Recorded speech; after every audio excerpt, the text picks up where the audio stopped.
Entiende tu mente. 20 minutos para entenderte mejor. Con Molo Cebrián, Luis Muiño y Mónica González. Puedes conocerles mejor en entiendetumente.info. Aquí estamos, nuevo podcast ya de Entiende tu mente, ya unos cuantos.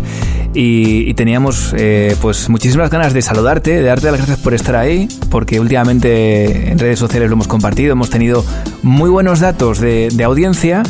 Y eso es porque amigos como tú se han conectado, y no solo eso, sino que amigos como tú lo han compartido con otros amigos de todo el mundo, porque tenemos amigos en todos los lugares del mundo, sobre todo en aquellos donde se habla castellano, donde se habla español. Y aquí tenemos, como siempre, el equipo habitual: Mónica González. ¿Qué tal? Muy buenas. Y Luis Muiño. Hola a todos. Nuestra coach y nuestro psicólogo. Y hoy vamos a hablar de un tema, como decía el otro día en un podcast, Luis, de esos que nos llegan por petición. Nos han preguntado sobre uno de los experimentos más conocidos de la psicología social, y aquí hemos hablado ya de algunos. El experimento de Asch. ¿Lo he pronunciado más o menos bien? Sí, yo creo que sí. Solomon Asch. Y bueno, se suele pronunciar a lo estadounidense Asch, pero vamos, Asch está muy bien. Nos vale. Soy todavía estudiante de psicología. Nos vale. Bueno, contadme un poco, porque este experimento es muy importante, pero ponedme en situación. ¿Cómo es este experimento? ¿Cómo se hizo? Bueno, yo creo que lo mejor es que nuestro oyente se ponga en situación. Que nuestro oyente se imagine que le convocan para una sesión en la que tiene que simplemente responder a una pregunta, algo muy sencillo, sobre percepción.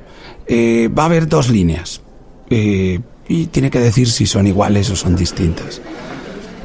Bueno, le colocan en una fila, tiene 3 personas, 4 delante, y va viendo a medida que se va acercando cómo son las líneas. Son líneas de diferente tamaño, ¿no? En cuanto a centímetros, ¿no? Alguna más alta, otra más corta, ¿no? Lo que queremos que se imagine nuestro lector es que a medida que se va acercando va viendo que las líneas son claramente distintas. Ajá. No hay ninguna duda. Pero, asombrado, ve que la primera persona dice iguales. La primera persona le preguntan ¿cómo son estas líneas? Y dice, pues completamente iguales, más o menos del mismo tamaño.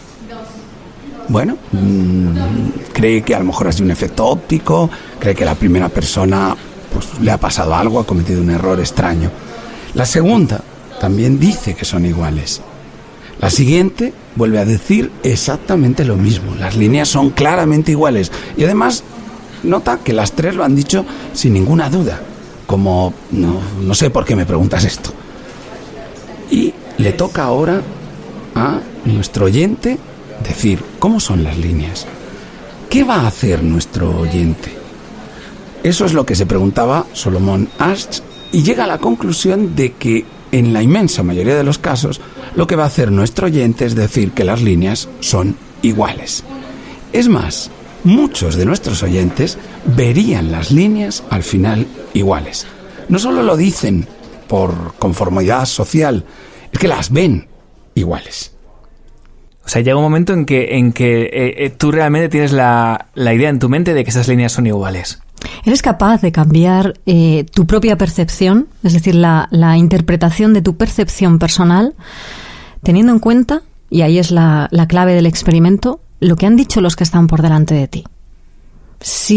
¿Qué hubiera pasado? ¿Qué pensaría nuestro oyente? Que se ponga de nuevo en situación. ¿Qué pasaría si todos esos que han contestado antes que tú contestaran de forma diversa? Unos dijeran que sí, otros dijeran que no. Hubiera varios que dijeran lo mismo que tú has visto antes de contestar. ¿Qué contestarías tú? ¿Cuál sería tu respuesta? ¿Se vendría afectada por lo que han dicho los que estaban antes? ¿Tendrías miedo de decir algo diferente? ¿O la variabilidad te haría que pudieras responder con mucha más libertad que si todos los que han contestado antes que tú hubieran contestado algo distinto? Pues lo que se comprobó en este experimento es que, efectivamente, hay un concepto de conformidad con la mayoría que nos lleva incluso a cambiar, como decíamos al principio, nuestra percepción, nuestra identificación de la realidad, a cuestionarnos si estamos o no equivocados, con tal de no generar distorsión en el grupo. Y esto es significativo, porque esto es un experimento de psicología, Pero en la vida cotidiana de todos nosotros nos encontramos muchos ejemplos de estos. Ejemplos, por ejemplo, cuando estamos en una empresa, empieza un rumor sobre algo y nosotros pensamos que eso no es así, pero el rumor está diciendo algo contrario a nuestra opinión, hasta que puede llevar a pensar que estamos equivocados en nuestra opinión, para la cual tenemos argumentos y tenemos evidencias, pero nos la cuestionamos. Nos puede pasar en un grupo de amigos, cuando todos quieren hacer las cosas de una determinada forma y te trasladan que esa es la mejor forma de hacerla. Pero tú crees que es distinto. ¿Hasta dónde te resistes? ¿Hasta dónde llegas? Nos puede pasar en las familias. Cuando se genera una opinión, una corriente de opinión sobre algo o sobre alguien, y a partir de ahí parece que eso es lo único en lo que podríamos decir como opinión nuestra. ¿Hasta dónde llegas tú? A mí me gustaría preguntaros sobre eso que comentaba Luis, ¿no? Que supongo hay personas, obviamente esto lo hemos vivido todos, yo os podría contar ya mis ejemplos que estoy viendo ahora en mi cabeza de momentos en los que yo no sé si mis jefes estaban jugando conmigo y haciendo el experimento de Ash en reuniones, ¿no? De votar, por ejemplo, canciones cuando estaba en Radio Musical, íbamos votando todos, y hombre, si todos habían votado mucho una canción, pues decías, pues es que tienen razón, ¿no? Pero mi pregunta es, por un lado, estará la gente que sigue la dinámica por no salirse del grupo, pero por otro, esa gente que ese porcentaje de gente que llega a pensar que eso es así, ¿no? De hecho, eso fue una de las historias que generó el experimento de Ash, ¿no? A partir de entonces se habla de los dos grupos de personas, lo que tú dices, Molo, ¿no? Es decir, se habla de las personas cuya conformidad social se limita a decir lo que los demás les han obligado a decir, y hay otras personas que llegan a ver lo que los demás les han obligado a ver. Depende de tu grado de conformidad, depende de tu grado de sumisión, si quieres, ¿no? O sea, hasta qué punto tú eres capaz de adaptar a tu cerebro a la masa, a la norma, o bueno, solo lo puedes adaptar lo suficiente como para decir, a mí me conviene decir que he visto lo mismo que los otros. Pero bueno, yo creo que antes que eso, o sea, es decir, antes que esa distinción, como decía Mónica, nos interesa hasta qué punto la inmensa mayoría de la gente nos sometemos a esa norma social. Es decir, bien sea porque, bueno, nos mentimos a nosotros mismos, bien sea porque mentimos a los demás. Pero cuando hay supuestos acuerdos sobre grandes cuestiones, tenemos que pensar mucho en esto. Es decir, ¿de verdad el 90% de la gente opina esto? ¿O simplemente lo opinan un 30%, pero como esos son los que más llaman la atención y los que han opinado primero y los que tienen más influencia social, al final resulta que solo son ellos los que lo opinan? En esto hay millones de historias que se han estudiado y que demuestran que podemos estar ante falsos consensos continuamente. Es decir, este experimento llevado a la vida social. Un 10% de gente opina una cosa. Yo, como voy detrás, les sigo. ¿Cuánta gente estamos realmente de acuerdo en todo? Sí, ¿hasta dónde estamos exponiendo esa libertad de opinión, de percepción? Estamos hablando, fijaros que el experimento del que hablamos es un experimento de percepción. O sea, eran unas tarjetas que tenías que ver. O sea, tenías que verlas. No tenías que hacer una valoración subjetiva de ellas. Tenías que ver, aplicar el sentido de la vista. Y, sin embargo, cuestionas eso. Entonces, esto que comenta Luis de los consensos, ¿cuántos son de consenso? Cuando se llegan a este tipo de acuerdos o cuando algo se convierte en una opinión generalizada, ahora lo vemos mucho en redes sociales, ¿no? ¿Cuánto influencia un influencer? ¿No? Para la gente que se mueve en redes sociales, un influencer puede llegar a influenciar tanto que renuncies, o incluso en ese nivel más profundo de conformismo o de conformidad, mejor dicho, pues no solo es que renuncies, sino que te obligues a ti mismo a hacer una interpretación diferente de la que haces. Luis comentaba algunos porcentajes. En concreto, en el experimento se llegó a demostrar que si no estás influenciado por esas opiniones previas que son generalizadamente opuestas a la tuya, dirías 1 de cada 100 veces el dato diferente del que estás viendo. Pero sin embargo, cuando estás influenciado, lo dices más de un tercio de las veces. Es decir, hay una correlación significativa entre la conformidad al grupo y tu cambio de opinión. Me gusta dejarlo como reflexión porque nuestros oyentes reflexionan y nos mandan muchos temas sobre estas cosas de entendernos en lo cotidiano y en lo del día a día. A cada uno de nuestros oyentes, ¿cuántas veces te ha pasado esto? ¿Te ha pasado mucho? ¿Te ha pasado poco? ¿Cómo te has visto mediatizado por ese entorno? ¿Hasta dónde has llegado? ¿Has dicho, voy a decir esto para evitar problemas? ¿O has dicho, no, bueno, yo pensaba otra cosa, pero he cambiado de opinión, ¿no? Eso de que he cambiado de opinión, ¿cuánto? A mí me encanta porque este podcast se llama Entiende tu mente y básicamente es esto, o sea, no es ni una crítica ni nada, es que está demostrado que tendemos a seguir, ¿no? Como decía la canción, dejarse llevar suena demasiado bien, pues es una realidad, ¿no? Está demostrado desde este experimento del año 51 que, bueno, pues está más interiorizado de lo que podemos pensar cuando no lo pensamos, que nos solemos dejar llevar.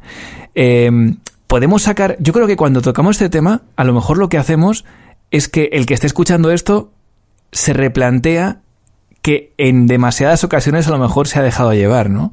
Esto tal vez sea algo bueno de este programa y de la psicología cuando ves este tipo de estudios.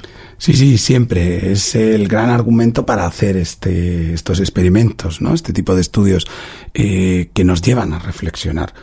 Porque una cosa que a partir del experimento de Asch sí se ha trabajado es que esta influencia social ocurre sobre todo cuando nos parece que lo que estamos definiendo o aquello sobre lo que estamos opinando no es importante.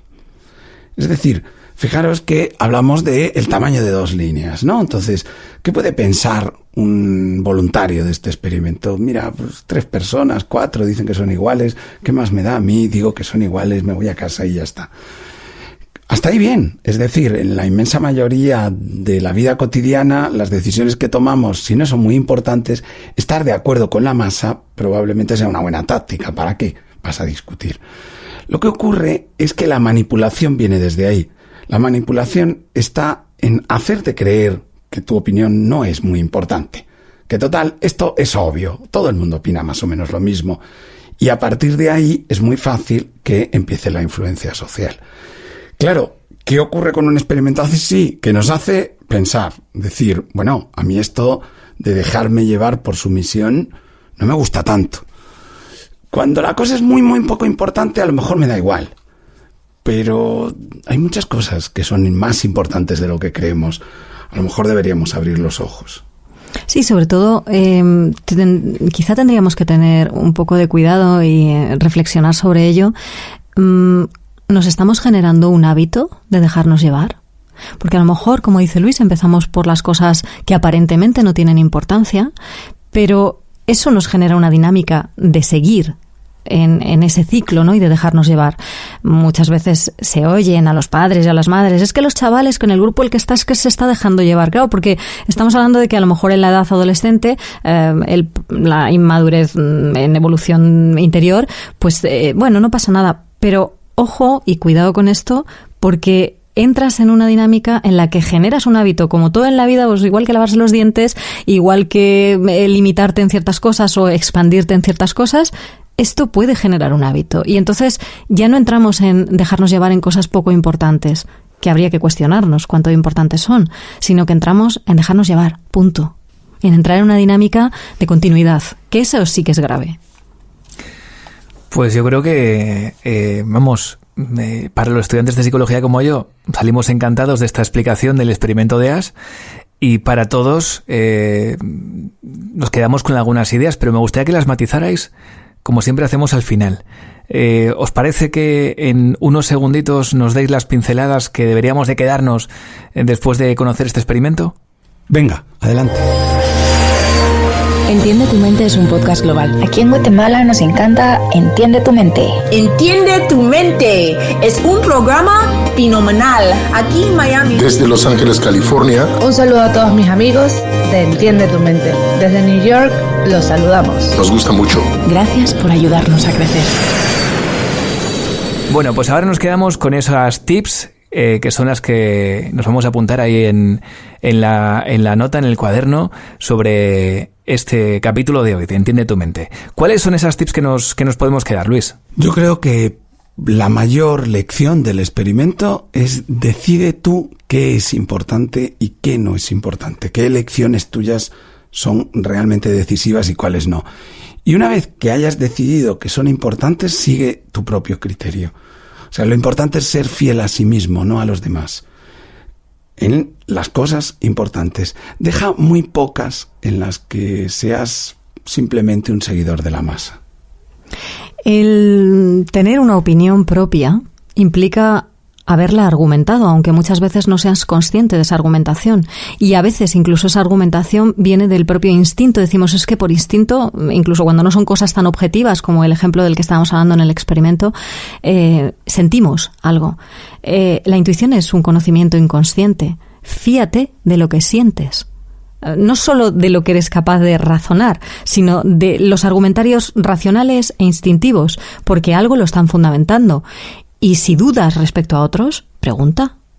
¿Por qué no? ¿Qué hay de malo en preguntar? En preguntar por qué es de esa forma cuando tú lo estás viendo de una forma diferente. Pues nos quedamos con estas reflexiones, y si te has quedado con ganas de más, ya sabes, tienes más podcasts aquí en nuestro canal de Entiende tu mente, y en breve más capítulos. Hasta la próxima, Luis. Hasta la próxima, Mónica. Gracias por todo. Muchísimas gracias. Gracias por escucharnos. Y en el próximo podcast... En el próximo podcast hablaremos del síndrome postvacacional. Si te ha gustado este podcast, compártelo. Puede que a alguien le venga bien. Y si quieres estar atento a todas nuestras novedades y no perderte ninguno de nuestros podcasts, síguenos en redes sociales y suscríbete a nuestra lista de correo en entiendetumente.info. Suscríbete a Entiende tu Mente en iTunes, iVoox, TuneIn o tu aplicación favorita de podcast. Participa en Entiende tu Mente. Manda tu nota de voz a nuestro email hola@entiendetumente.info.